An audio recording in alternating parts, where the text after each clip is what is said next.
It had only been a month and a half since our wedding, the kind of early days when every whispered "babe" still felt genuine, not yet weighed down by the small resentments that build over time. The apartment still carried the faint, sweet trace of the vanilla candle she loved. Her wedding dress, pristine and untouched, hung neatly at the back of the closet. The Mr. and Mrs. Magna on the fridge was still crooked from when we first stuck it there, a small, silly reminder of our new life. That Saturday, I was making pancakes, flipping them in the pan as the warm, buttery aroma filled the kitchen. She walked in barefoot, one of my old shirts draped over a frame, hair loosely tied back, rubbing the last traces of sleep from her eyes. "Smells good," she murmured, her voice rough with the remnants of a long, deep sleep. I glanced over my shoulder, smirking, figured I'd try something different. She crossed the kitchen, leaned in, and pressed a gentle kiss to my cheek. It was a familiar, easy gesture, the kind that made the mundane feel special. She leaned against the counter, arms crossed, fingers tapping the edge as if working up to something. She was smiling, but it felt off, not quite the relaxed grin I had grown used to. "James," she said, my full name pulling my focus completely. She only used it when she had something serious to say. I set the spatula down, turning fully toward her. "Yeah." She hesitated, teeth catching on her lower lip for a brief second, then eyes flicking away before locking onto mine. She said it, "I'm pregnant." My brain stuttered to a halt, the world narrowing to just that one sentence. I blinked, trying to process it. "You're serious?" She nodded, eyes glassy, her face a mixture of fear and hope. "2 tests. Took one last night, another this morning." I let out a short, disbelieving laugh, crossing the few steps between us to pull her into a tight hug. Her heartbeat thudded against my chest, fast but steady, grounding me in that surreal moment. For that fleeting instant, everything felt perfect, like a universe had aligned just for us. I thought, this is it. This is the beginning of our everything. But I was wrong. It was actually the beginning of the end. A few weeks later, I found myself staring at my computer screen at work, the clock creeping painfully toward 5 p.m. It was just another Thursday, spreadsheets and budget numbers, nothing special. Linda had texted me around noon, craving something strange, chocolate pudding and orange juice. I added it to the grocery list, rolling my eyes with a small, affectionate smile. We were married. She was pregnant. Life felt weird, but good. Then, at exactly 5:17 p.m., a message popped up on my phone. It was from Chris. I paused, frowning. Chris wasn't really a friend, more like a mutual connection through Linda. He'd been part of her Bachelorette weekend planning, loud and always online, but we hadn't spoken since the wedding.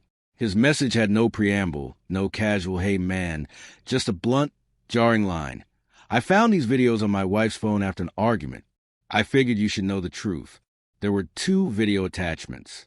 My stomach tightened. I hesitated, thumb hovering over the screen, then tapped the first clip.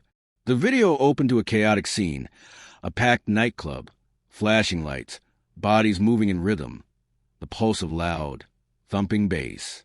The camera was shaky, handheld, someone filming for fun.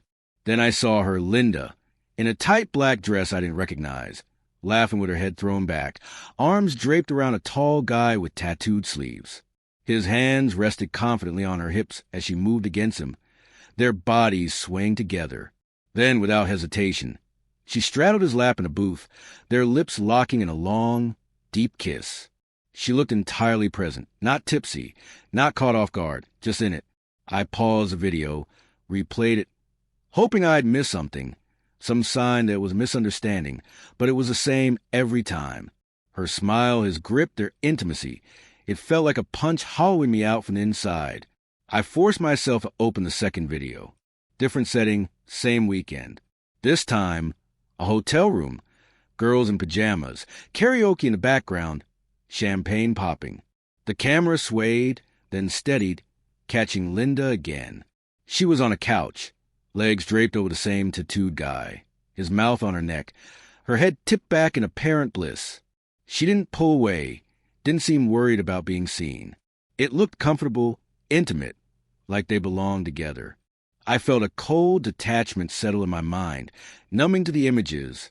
I didn't feel anger, not yet, just a quiet, surreal sense of disconnection, like I was watching someone else's life unravel. Then another message from Chris appeared. Please don't tell her it came from me, but I thought you deserved to know.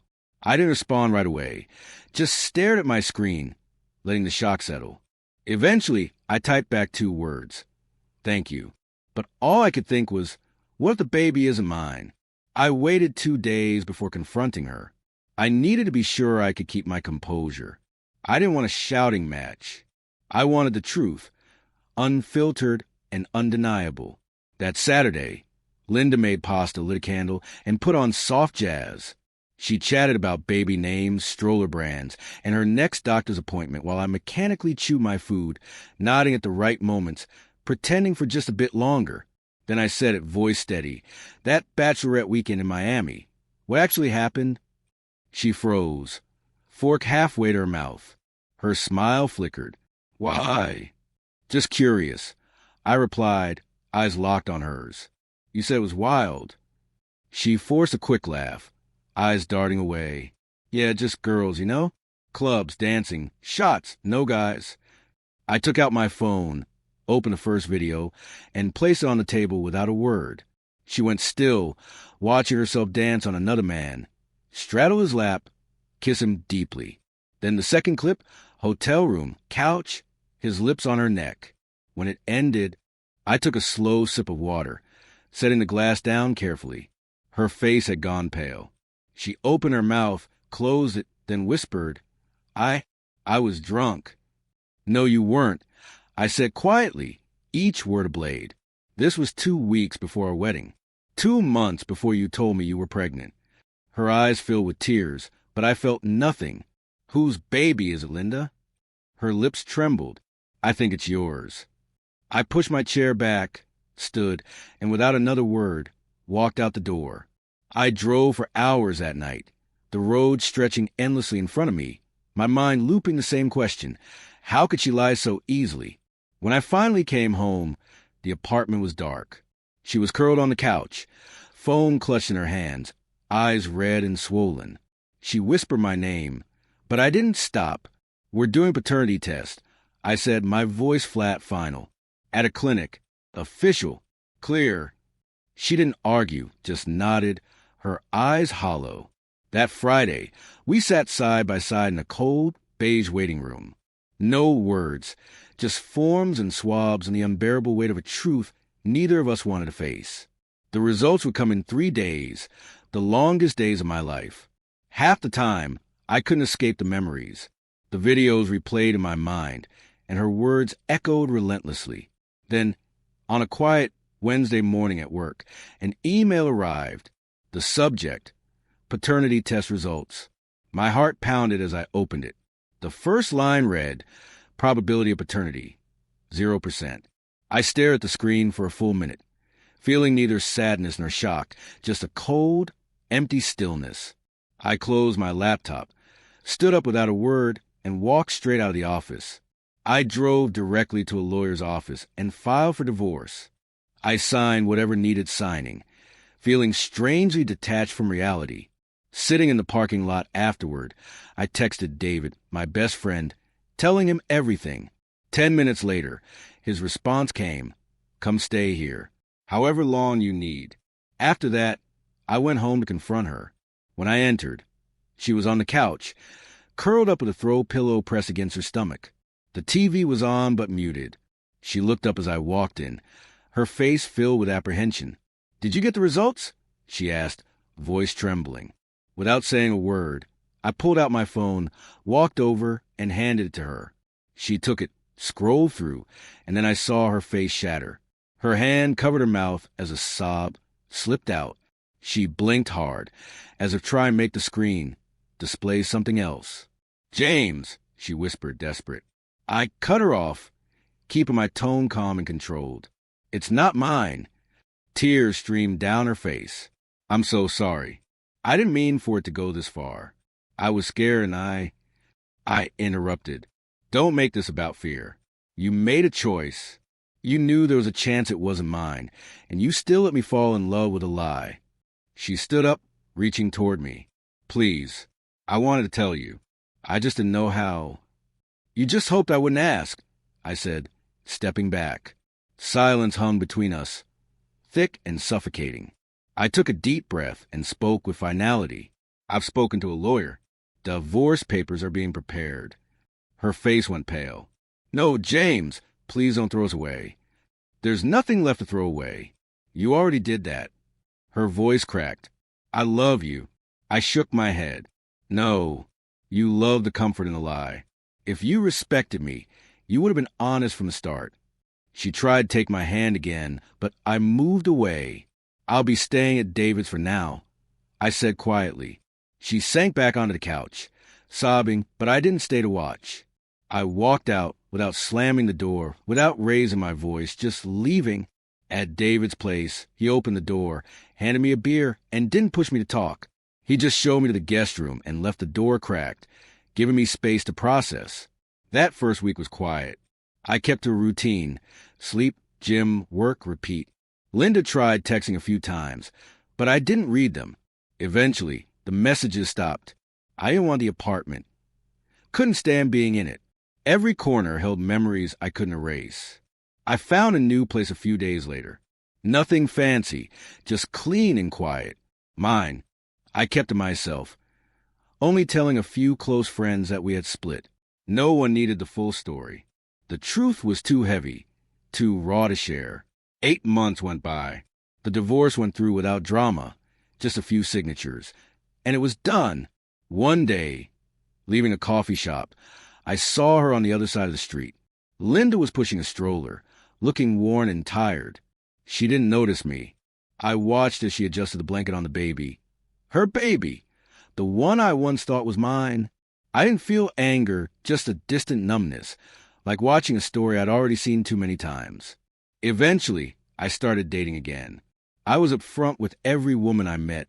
I'd been married. She cheated, got pregnant. The baby wasn't mine. Some women were understanding. Others looked uncomfortable. I wasn't in a rush to find something new. I had learned that trust is about truth, not love, and I wasn't going to give mine away easily anymore. A year later, I got an email from Linda. The subject line read, "Can we talk?" It was brief, no wall of text, just a short message saying she didn't want to fight or fix anything, just needed to say something in person. I hesitated, considered ignoring it, but eventually replied, suggesting we meet at Riverview Park by the old clock tower. I arrived 10 minutes early, sitting on a bench, waiting. Right at 5 o'clock, she appeared, looking nervous and smaller somehow. She sat at the other end of the bench, keeping space between us. "Thanks for coming," she said. I nodded but stayed silent. She took a deep breath. "I'm not here to change anything. I just needed to say I'm sorry. For lying, for making you believe in something that wasn't real." Her voice cracked as she continued. "Sometimes I see his face and think of you, not because he looks like you, but because I imagine the kind of father you would have been." I didn't respond, just let her words settle. "I've never stopped regretting what I did to you," she admitted. I nodded slowly. "I'm not angry anymore, but that doesn't mean we could be friends." She seemed to understand, giving a slight nod. "I get it." I stood up. "I don't hate you, Linda, but I don't trust you, and I don't need either to move on." She didn't cry, just looked resigned. I turned and walked away, not looking back, feeling lighter than I had in a long time. Sometimes, I wonder how different my life would have been if those videos hadn't surfaced. I would have built a life around that lie. Loved a child that wasn't mine. That thought used to break me. Now it just reminds me why I chose to leave. Not because I stopped loving her, but because I refuse to live in a lie.